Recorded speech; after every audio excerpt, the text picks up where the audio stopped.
pour ma recette de chocodatine. Donc la chocodatine, c'est un terme que j'ai inventé. Et voilà, j'ai été inspirée de cette recette via plusieurs recettes de gâteaux au chocolat ou brownie et que je trouvais un peu trop complexe. Voilà, j'ai voulu simplifier. Donc j'ai appelé ça la chocodatine, un peu en référence à la chocolatine. Donc du coup, voilà, mon idée c'était de remplacer la chocolatine des gens le matin par la chocodatine. Donc pour cela, j'ai besoin de 460 g de dattes dénoyautées. Donc ça fait à peu près 500 g de dattes avec noyau. 40 g de cacao en poudre et 60 g de lin. Donc en l'occurrence, comme c'est un gâteau au chocolat, je préfère privilégier le lin, comment on dit le terme, le lin brun au lin doré. Voilà.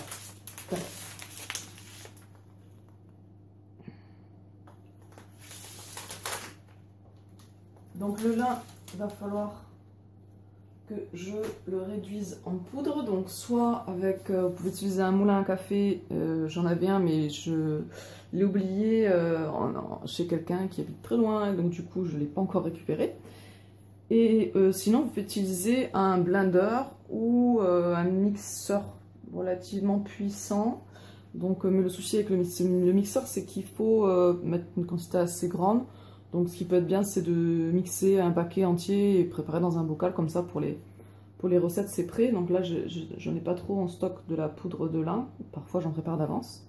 Donc là, je vais préparer juste la quantité nécessaire. Donc ça, c'est juste pour la chocolatine de base. Donc j'ai une recette en fait de base qui est très simple comme ça avec 3 ingrédients. Et j'ai créé plusieurs versions. Alors j'ai une version que j'aime, que je fais souvent, que j'aime bien, avec de l'huile de coco. Donc, je rajoute de l'huile de coco. J'appelle ça la chococotine. Une version avec des zestes d'orange, j'appelle ça la chocorangine. Une version avec de la poudre de noisette ou de la crème de noisette, j'appelle ça la choconoisine. Et en rajoutant des noix de pécan, bah, ça nous fait une version brownie. Donc pour ça, on a besoin de dattes assez molles. Donc si vous achetez des dattes vous ne trouvez pas des dattes qui sont suffisamment molles, vous pouvez les faire réhydrater 20 minutes, 1 heure, ça dépend. Vaut mieux... après ça dépend si vous allez conserver le gâteau longtemps ou pas. Bon, en général, quand on prépare un gâteau, c'est vrai qu'on le mange tout de suite. Mais si vous voulez le conserver, ça peut être éventuellement mieux que les dattes soient pas trop hydratées. Parce qu'après ça va pas forcément bien se conserver, alors que si les dattes sont plus sèches, là ça va se conserver plus longtemps. Donc voilà. Donc là j'ai utilisé des dattes qui sont assez molles, assez moelleuses. Donc je vais d'abord commencer par réduire mon lin en poudre. Donc là, ce que je voulais dire, c'est que du coup, avec tous ces ingrédients là, je vais faire mon mélange ici, tout mélanger, réduire les dattes en pâte, et je vais diviser ma pâte en 4, et comme ça je vais faire une version de chaque. Donc il n'y aura pas la version simple, chocolatine simple, il y aura juste les 4 versions améliorées, on va dire. Donc je verse le lin dans le blender. Est-ce que... ouais, ça risque d'être limite pour bien mixer. Ouais, je pense qu'il va pas y en avoir assez, ça va avoir du mal à mixer. Je vais essayer, mais à mon avis, il n'y en a pas assez. Souvent, je fais beaucoup d'avance.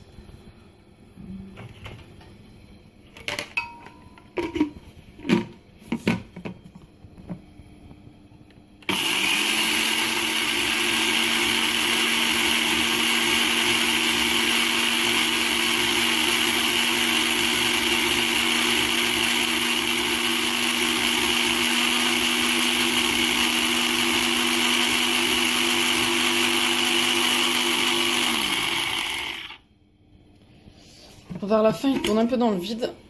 Du coup, quand ça se transforme en poudre, ça prend un peu moins de place et tout, du coup, ça tourne un peu dans le vide.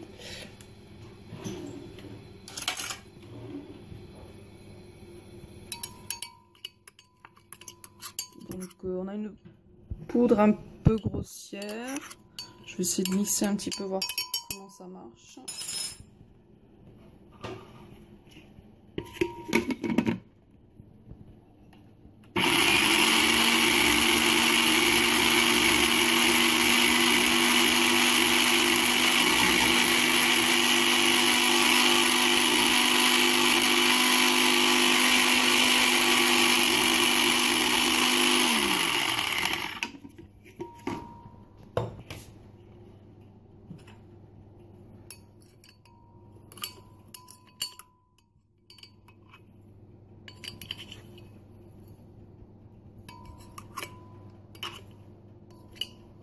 Bon, on pourrait glisser un peu plus.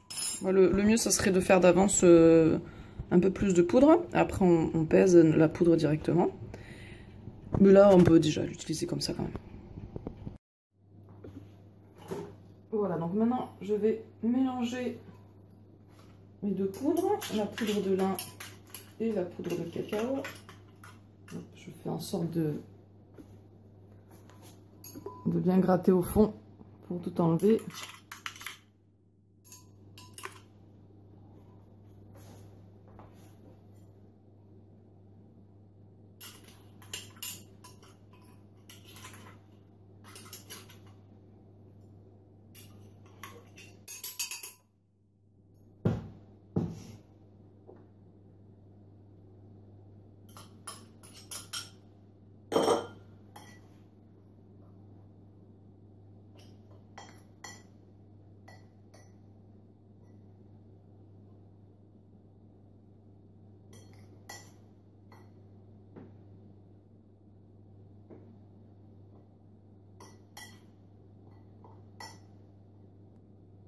Ensuite, je creuse un petit peu au milieu, j'étale ma poudre, parce qu'ensuite, je vais réduire les dattes en pâte, et la pâte va tomber au milieu, et je vais ensuite tout mélanger.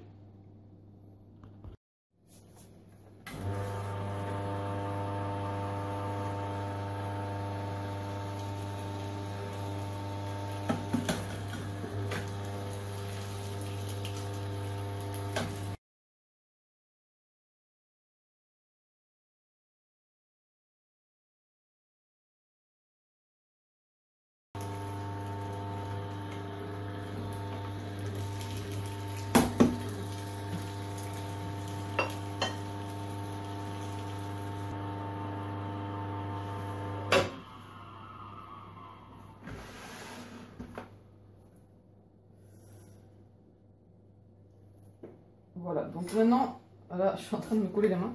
Justement, mon astuce, pas qu'on se colle trop les mains, c'est de mettre la poudre par-dessus. La poudre qui a les côtés, qui a sur les côtés, on la met sur les côtés, par-dessus. On recouvre la pâte de date de poudre. Comme ça évite qu'on se colle trop les mains, et puis ça commence à mélanger un petit peu. Voilà. Et donc là, on va commencer à tremper notre pâte et à mélanger, à malaxer. Et dès que ça absorbe un petit peu la poudre, ça commence à redevenir collant. Donc à ce moment-là, je tourne au fur et à mesure pour rajouter toujours de la poudre. Donc en fonction de l'hydratation de vos dattes, la pâte finale sera plus ou moins molle. Si vos dattes n'étaient pas très molles, il se peut que la pâte se retrouve assez dure. Donc vers la fin, il faut insister un peu plus pour bien finir d'intégrer la poudre à la pâte.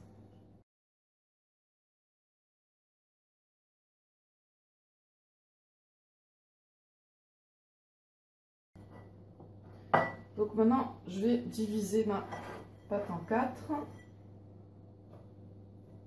Donc si je veux que ce soit vraiment équilibré dans chaque part, je vais peser la pâte et couper de visu